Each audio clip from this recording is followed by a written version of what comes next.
This week's Torah portion is called Parshat Balak, and Balak was a king who hired a non-Jewish prophet by the name of Balaam to curse the Jewish people.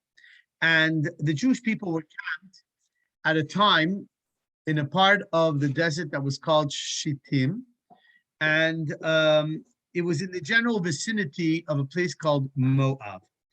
And this was a place that was, in today's language, we would call them a country filled with anti-Semites. They really hated the Jews for being who they were, even though we didn't necessarily pose a threat to them. And so the whole story, read through the Torah portion, but at the end, they realized that the only way to conquer the Jewish people is not through physical might, but by disarming them, by reducing their spiritual status, and by seducing them into sin. And that's exactly what they did. They took a two-pronged approach. One is they actually were so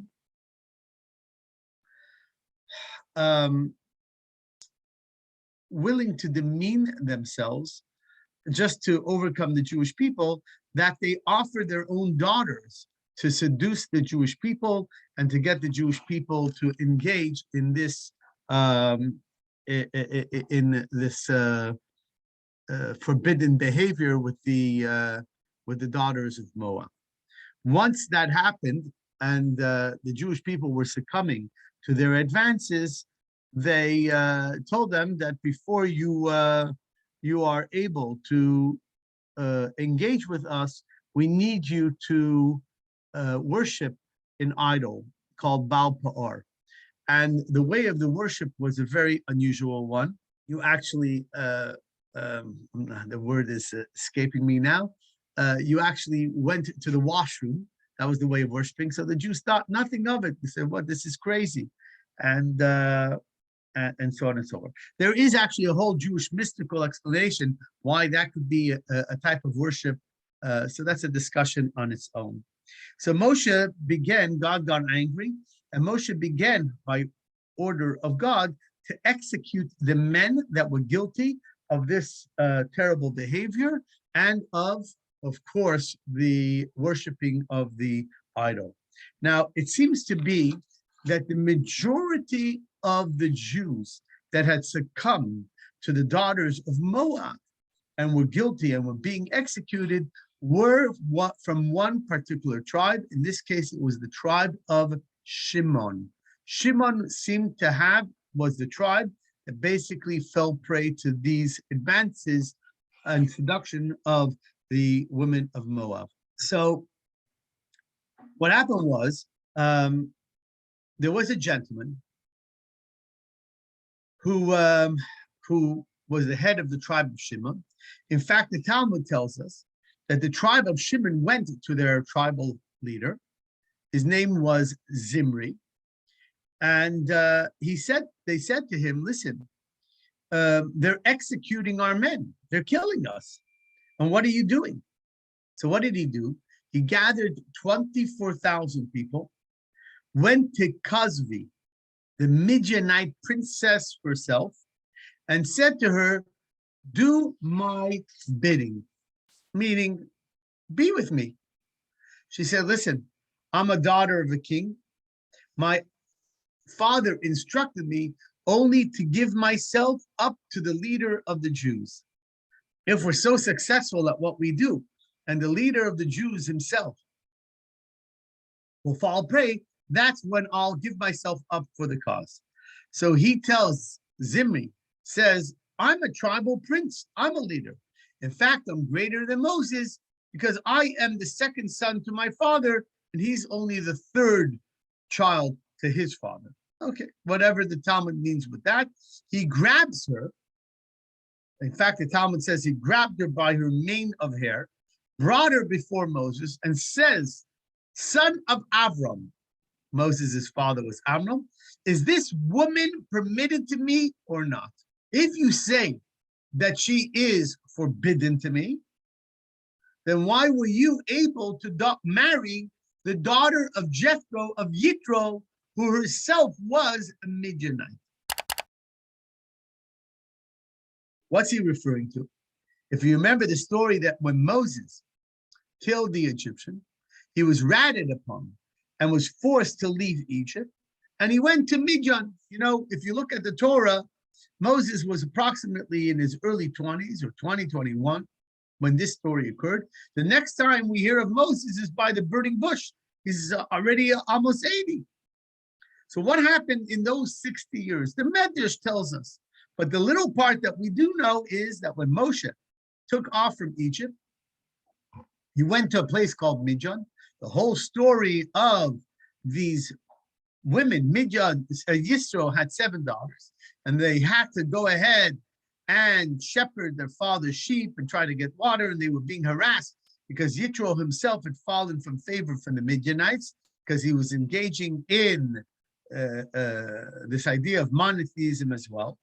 And Moshe, when Moshe saw that Yitro's, he didn't know who they were being harassed and driven away, he stood up for them.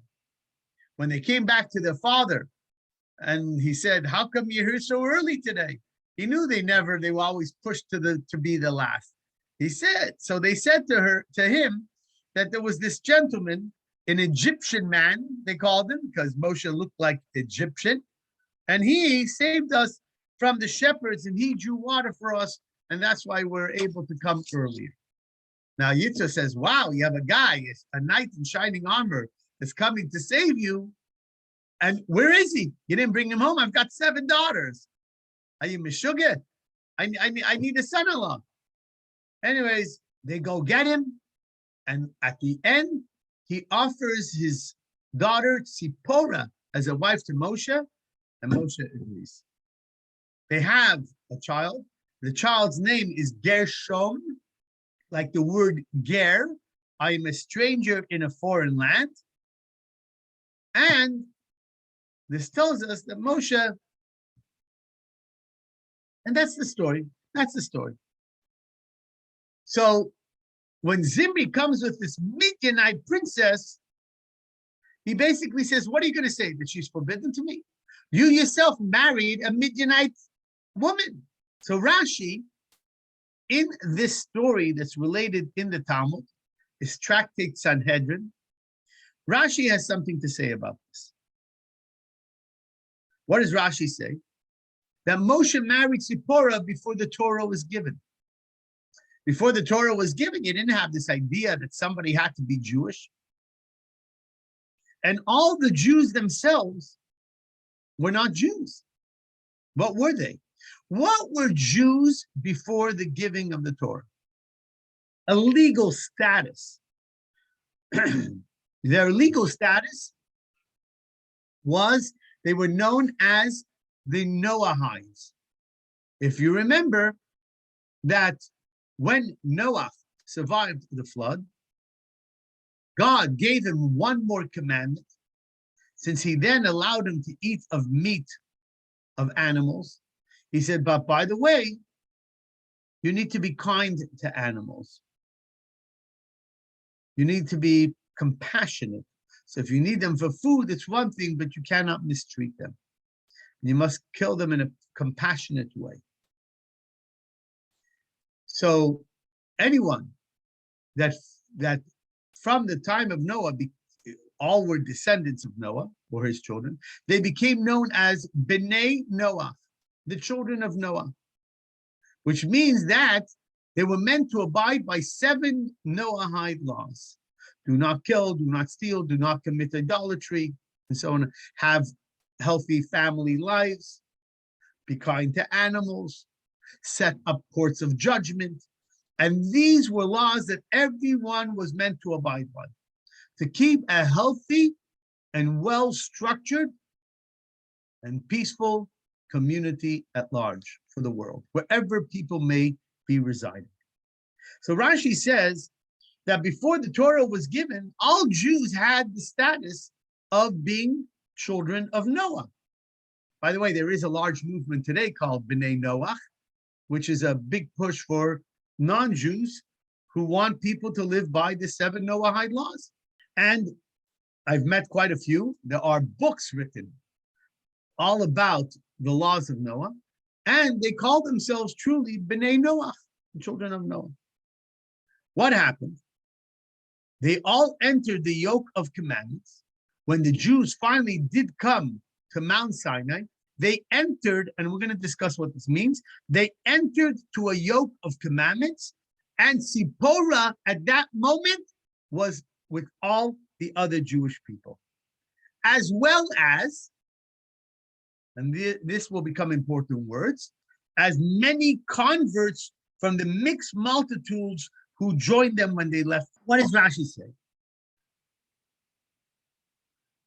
We all came from Abraham and Sarah. Abraham and Sarah, what did Abraham and Sarah do? They reintroduced the idea of monotheism to the world. Yes, he did have a commandment from God to circumcise him and his descendants. But from the time of Abraham and Sarah until Mount Sinai, what was their status? So Rashi says the status of the Jewish people were of being a Noahide. And since they were Noahides, like everyone else, they were legally allowed to marry anyone they wanted. There was no prohibition on Moshe to marry Zipporah, because there was no prohibition of intermarriage between a Jew and a Noahide, because Jews were also Noahides. So it seems to be that Zimri's challenge to Moshe, hey, why is she prohibited to me, but you married a Midian? It was a ridiculous challenge. It's like one of those things that he didn't know what else to do. But we don't find in the Torah that there was a whole discussion, because he was trying to get a rise out of the people, hoping that Moshe maybe would respond in an unhealthy way. But at the end, we don't even find that Moshe responded to him, because it was a ridiculous thing. Everybody knew that people were marrying other people before the giving of the Torah. But this leads us to the discussion that I want to have today. And again, I told you this is going to be a little bit of bringing you into the scholarship of taking this piece of Talmud, and mostly what Rashi says, into really understanding what our status was at the giving of the Torah and what would be its ramifications. So we can break it down into a couple of questions. If we assume that the Jews were not considered Jewish, really, until the giving of the Torah, even though they were descendants of Abraham and Sarah, did we find that they actually converted? Like, what happened? When did Jews become Jews? Or when they were given the Torah at Sinai, in some way, that conferred upon them the status of being a Jew, and it was almost like their formal conversion. The interesting thing is, what were the rabbis preoccupied about? What happens if a couple converts and they've been married? They now convert. You have to remarry. You have to have another marriage. Why? Because your marriage as non-Jews does not carry over to when you become Jewish. So the rabbis say, if the Jews were formerly converted at Sinai, do we find that they actually had to remarry each other? Did Moshe and Zipporah remarry after were there like daily marriages for everybody to get remarried according to Jewish law? Because they now formally became converts. If that's the case, we now have another problem. Moshe, but let's, just to make it a little easier, take Aaron. Let's say Aaron is married. Let's say he was married. And Aaron now, together with all the other Jews, formally are converted at Mount Sinai. And now they say, okay, guys, you need to remarry. We now have a problem. A Cohen is not allowed to marry a convert. What did Aaron do? Divorce his wife? And by the way, Moshe himself also, even though God said that your brother Aaron will become the high priest, and because you argued with me for 7 days at the burning bush, that argument is going to have some consequence, and you will only be the king and the leader of the Jewish people, but I'm not going to give you the priesthood either. That will go to your brother. But yet, we find that Moshe actually had some status of being a Cohen. If you remember, he was the one that inaugurated the tabernacle, the temple in the desert. So technically speaking, Moshe, even though he didn't have the official position, was considered to be a Cohen, and he should have had to remarry. And if you remarried, now you can't remarry your wife. There was such a story with the Rebbe. I'm trying to remember the details. I think someone had become religious, knew he was a Cohen, and his wife, I think, was either a convert or a divorcee, maybe a divorcee. So when he found this out, he realized that if he wants to be officially observant as a Cohen, he wasn't allowed to be married to a divorcee. And this became a big problem. I'm not going to divorce my wife that I love. On the other hand, they were both facing this dilemma, this challenge of being a religious couple, living technically in sin of a particular transgression. He went to rabbis and rabbis and rabbis. Some probably said, you know, what can you do? Jewish law is Jewish law. I can't help you. Finally, somebody said, he was not a Chabad or Lubavitcher. Somebody said, go see the Rebbe. See, the Rebbe gives out dollars on Sundays and so on and so forth. Listen, he went to all the great rabbis. He went to the Rebbe. When the Rebbe gave him the dollar, he told the Rebbe the story. And the Rebbe said, go speak to your mother. He was very unimpressed. And he thought to himself, you know, I guess I knew I shouldn't have come, and so on. The only thing he thought is he didn't have such good terms with his mother. Go to my mother? But what? I have a serious question. At the end of the day, I wish I knew the exact details, but the conclusion of the story is correct. He went to his mother, started to speak to his mother. It turns out that either she had never told him or something to the effect, I don't know the detail, but the outcome is the same. She basically said, like, I never told you, but you're like adopted, or, you know, or you know, your father is another father, or something to that effect, where he learned that he actually was not a Cohen at all. So when the Rebbe said, go speak to your mother, somehow the Rebbe intuitively knew that it was the right thing to do. Why or what? And it was by speaking to his mother that the salvation of not having to divorce his wife became, turned out to be so. But technically speaking, in such a case, if Aaron had to remarry and she has a status of a convert, he would not be able to stay married to them. So where do we find all this stuff happening? We don't find necessarily the Jews converting and remarrying and so on and so forth. So how do we deal with this? So let's deal with the first question. And I want to bring to you a couple of, expose to you how from Maimonides to Nachmanides to some of the rabbis, the different views, the different takes on how they, in discussing this issue, felt about it. So we'll deal with the first question. Were they required to convert?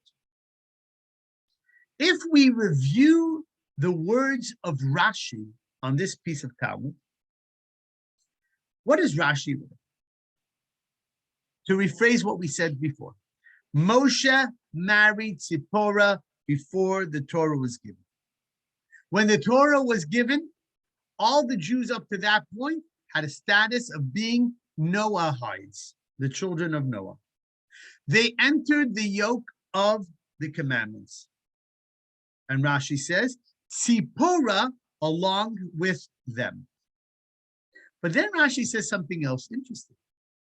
Then Rashi says, there were many converts from the mixed multitudes that joined them when they left Egypt.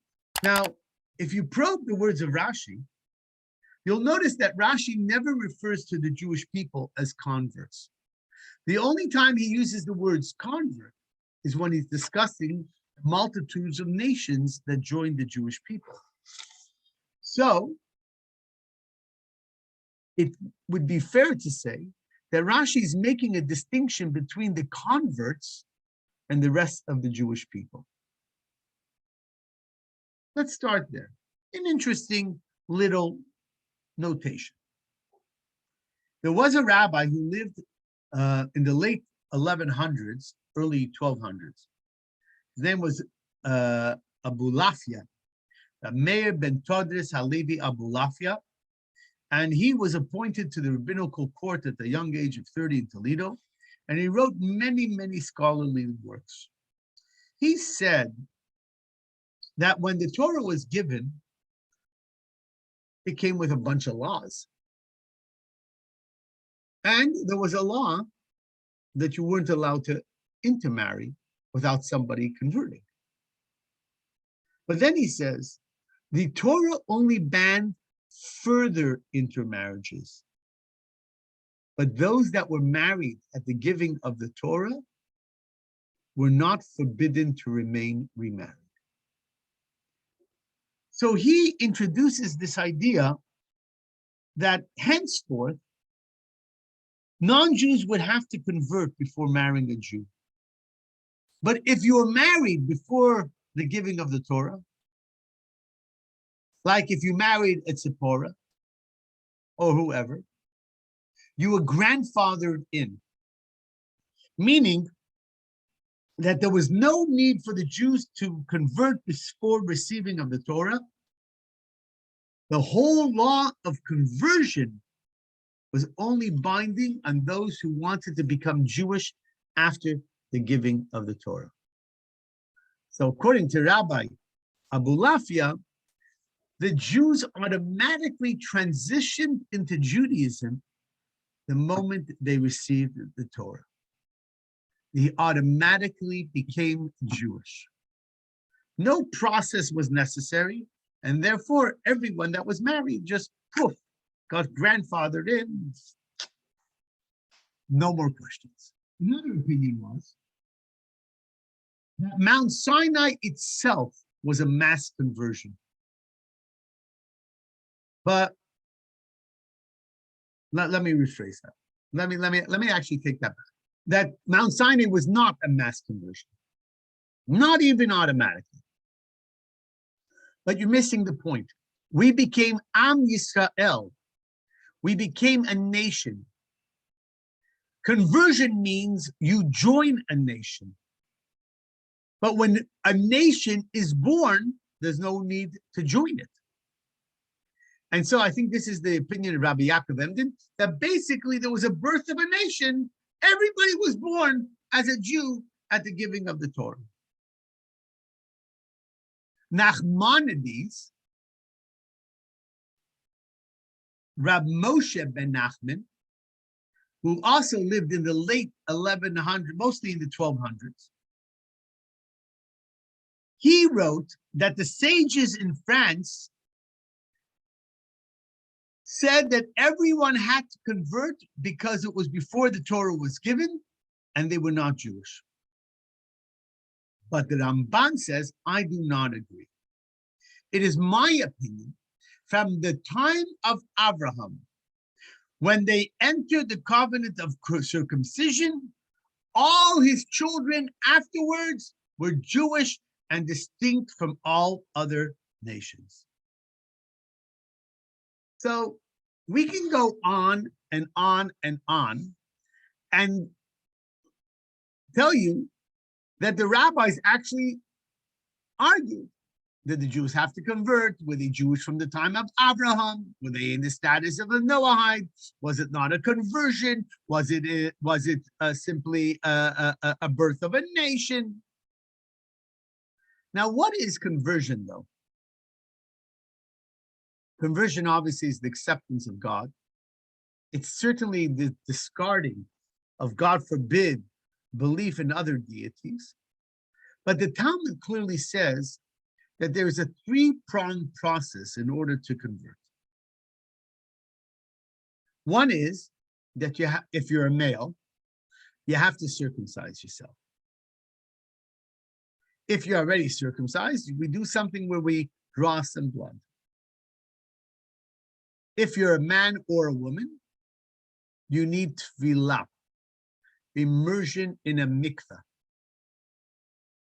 And the third thing that cannot be done today, which will only be done when the temple is rebuilt and will become something that all converts will be obligated to do because they're missing out on this one, is that they had to bring a special sacrificial offering. In fact, when someone converts, the rabbis, the best thing that converts them, says you've accomplished only 2 of the 3 obligations that you have. And when the temple is rebuilt, you will fulfill your 3rd obligation to bring a sacrifice. So what's interesting is that we do find, and we have a good source for this, that the Jews actually performed all these 3 ceremonies. Maimonides, based upon this Talmud, the Rambam, who also lived in the same, a little earlier than the Ramban, but overlapped. He lived mostly in the 1100s. Maimonides says that actually Israel did have a form of conversion based upon this piece of Talmud. But he says the difference is that it actually didn't all occur at Sinai. It was a process for the Jewish people. And you probably know this, I mean, as soon as I'll tell it to you. When did they have circumcision? That took place in Egypt, before they left Egypt. That was the first step of their gradual conversion. The next thing was, when did the immersion take place? The mikveh. Well, that happened right before the giving of the Torah. What does the Torah tell us? That sanctify the Jewish people today and tomorrow, have them wash their garments. God tells Moshe to tell them. That was the idea of purification. And then we also find that they offered sacrifices. So the Rambam, Maimonides, does say actually that they did have a conversion process, but it happened from the time they left Egypt until a couple of days, and during those final days before the giving of the Torah. So the Rambam makes it clear that there was a conversion ceremony that concluded itself just prior to the giving of the Torah. So the question becomes is, if you have Maimonides and others that say that they actually converted, we go back to the original question. Do we find that the Jews had to remarry? And if the Jews had to remarry, why were the Kohanim, the priests, allowed to stay married to their wives? So this question, this whole idea, again, I told you you'll be doing some Talmudic learning, is a question that the Talmud itself talks about. What happens when you're in a transition period? So here we're talking about converts that were married. Now they convert. Do they have to remarry, right? Well, what happens? We talk about something else. What happens? I'm going to throw you a silly question. What happens if you have non-slaughtered meat? The Jews have a big roast sitting in their refrigerator 2 days before Sinai.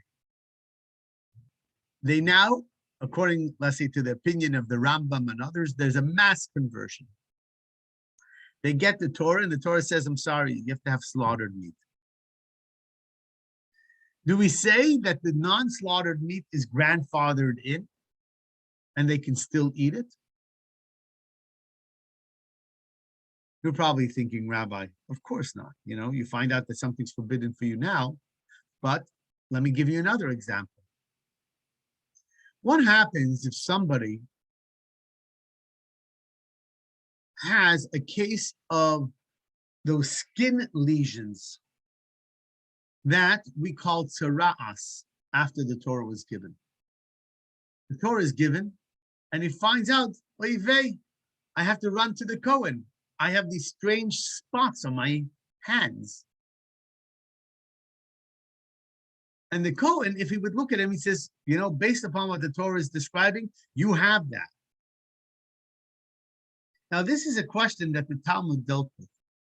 The Talmud says that when a person will have these white leprous marks or scabs, it would only apply if he got them after the giving of the Torah.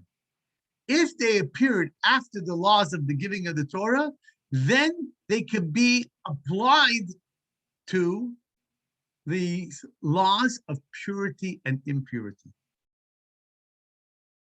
The laws of the Torah were forbidden to people.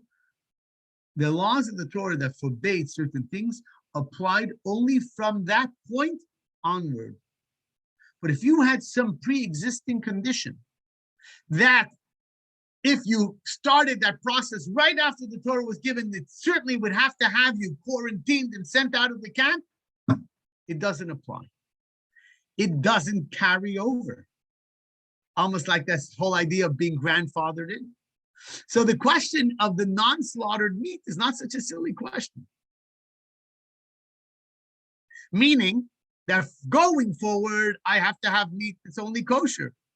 But if I have a piece of meat that would have been there before the giving of the Torah, maybe not. So why in the case of the blemishes, I tell you a certain answer when it comes to the meat, I say maybe or maybe not. Because the Talmud actually doesn't have an answer to that either. The Talmud tells us that Rabbi Yirmiyahu asked, when were Jews permitted to eat meat that they brought into Israel that had not been slaughtered according to ritual law? This is a piece of Talmud from the book of Chulin, which deals all about the laws of shechita, of slaughtering, and so on. And the Talmud says that the question cannot be answered and therefore stands. It's a famous Hebrew word, Aramaic word, that whenever the Talmud doesn't know what the answer is, it says teku. It stands. Teku is actually an acronym that says Tishbi Yitzuris Kashis Vabayis, that Elijah, the prophet, he will answer these questions when Moshiach comes, because we don't have an answer. But what it means is that Rabbi Yirmiyah said, I don't know, it's an interesting question. In other words, for us, it doesn't sound right that the guy would be eating treif meat once you got the law, just because you still had it in your refrigerator. But the truth of the matter is that in principle, we're applying the same principle to the skin lesions. I know that the skin lesions, if the Torah was given on a particular, on the 6th of Sivan, if the guy began to appear it on the 8th of Sivan, it would be a skin lesion. And if it was proclaimed impure, he'd have to be quarantined.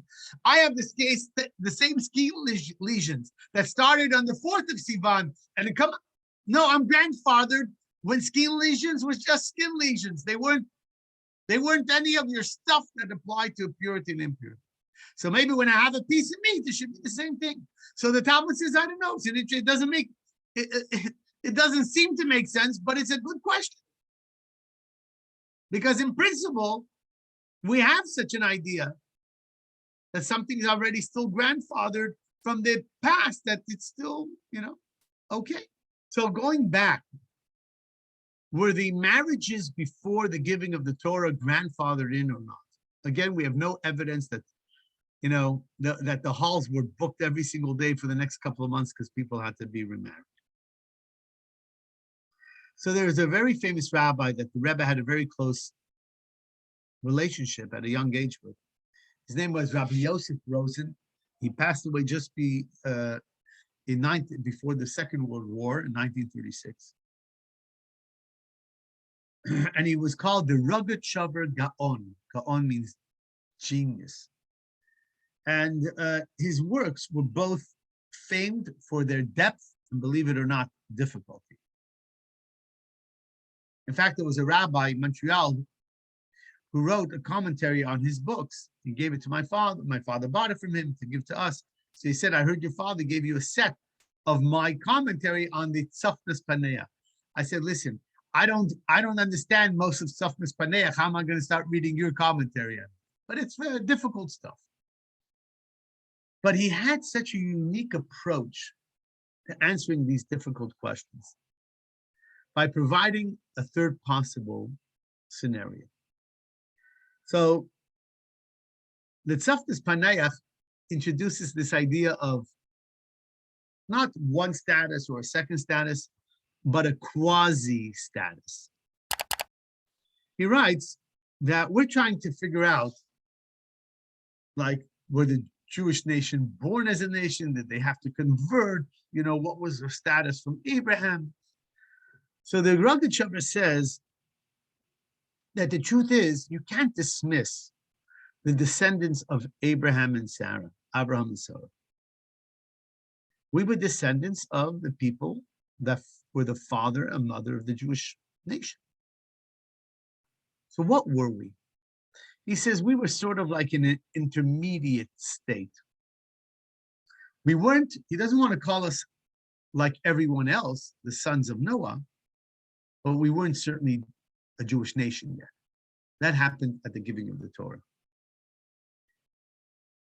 But when the Torah was given, it just made us Jewish retroactively. And one of the proofs that he provides is the Rashi in the tractate in Yevamos, that the idea that remember I told you that only the multitudes of nations that joined the Jewish people, they were called converts. We weren't called converts. And if we would have converted at Sinai, we should have had the status of converts like anyone else. Therefore, whatever process we went through by the giving of the Torah, whether you want to call it a conversion, a birth of a nation, but even if you want to call it a conversion, it wasn't a conversion like the rest of the children of Noah or from the nations, other nations. It was basically a process that retroactively, that proves that sort of that was proving that the Jewish people were Jewish people even from before. We didn't have the status of converts.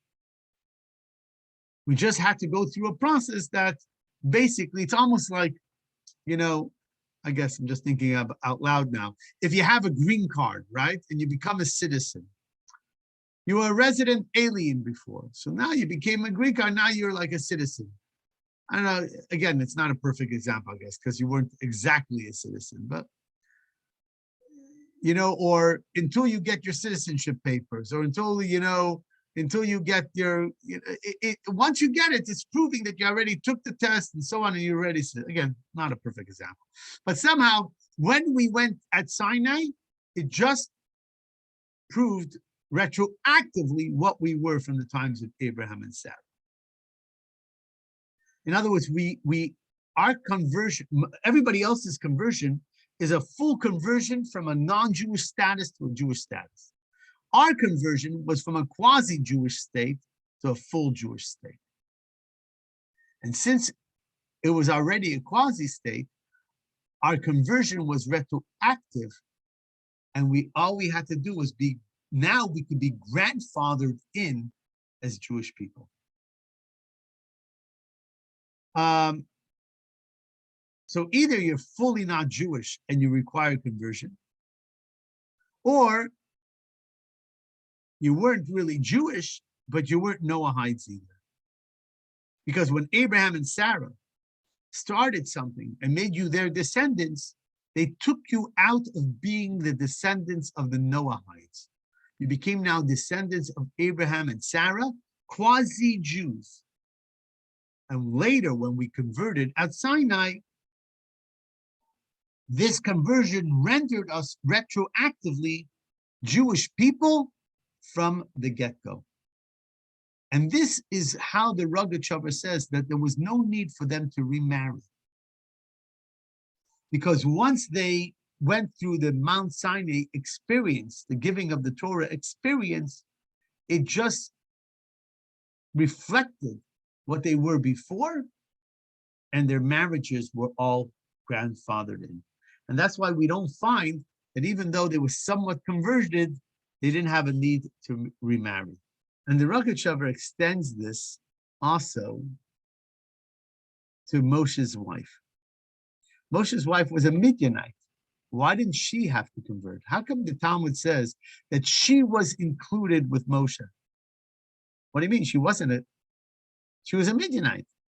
At least she should have to have converted, like everyone else, like the other nations. And if that's the case, Moshe should have remarried her. So the Rogatchover continues this process of his and says, but let me tell you a little story about Abraham. Remember when Abraham's wife Sarah died? The Torah tells us he took another woman by the name of Keturah. Who do the sages tell us Keturah was? It was his former handmaid who he fathered Yishmael with.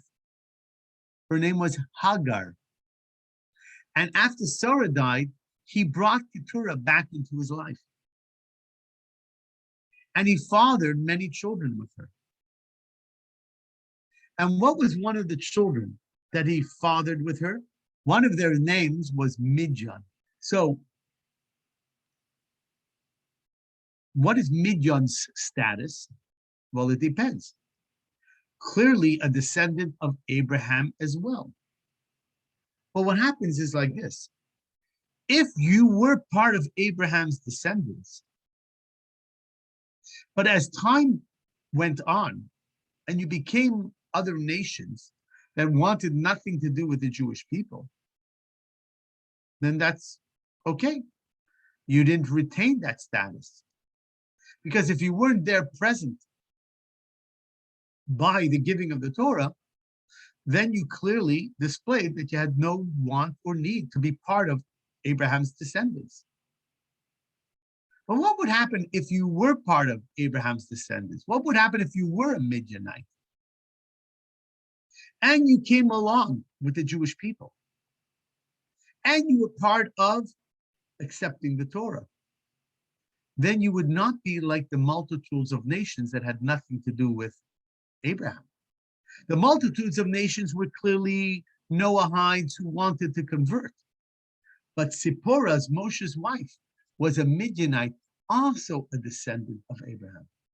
And when she went along with Moshe to receive the Torah, the giving of the Torah, this conversion, quasi-conversion, retroactively shed light on the fact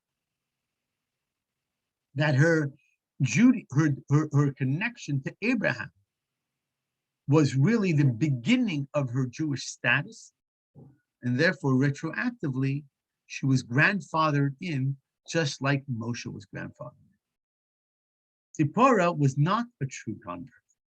Zipporah was a quasi-convert, just like the rest of the Jewish people. And therefore, Moshe, who was a Cohen, didn't have to remarry his wife because she was grandfathered in like everyone else. Because if he would have had to remarry her, it could have been a question whether he would have been allowed to remarry her or not. So the giving of the Torah rendered Zipporah a complete Jew retroactively and not a convert. Okay, we're going to stop here. I do want to share with you one last thought. Okay, so I took you into something very different than most of our other classes. Other classes are more philosophical, more this, but this I want to give you some learning. But I do want to end off with one thing. We don't find, like in other cases, when Zimri came to Moshe with this princess, we don't find that Moshe actually responds to him. Why not?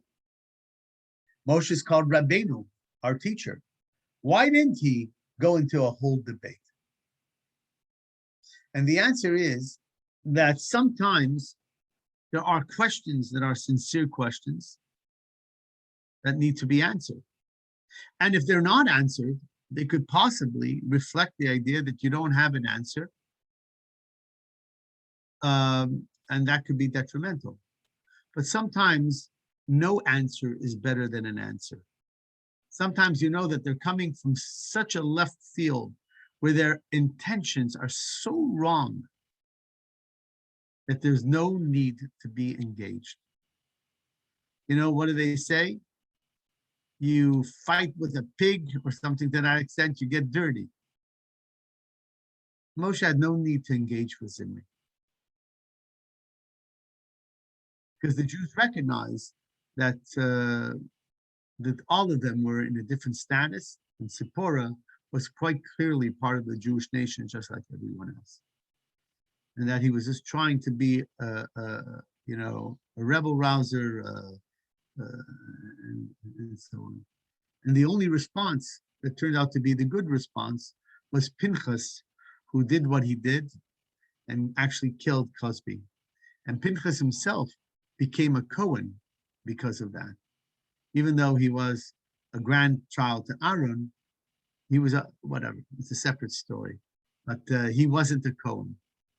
And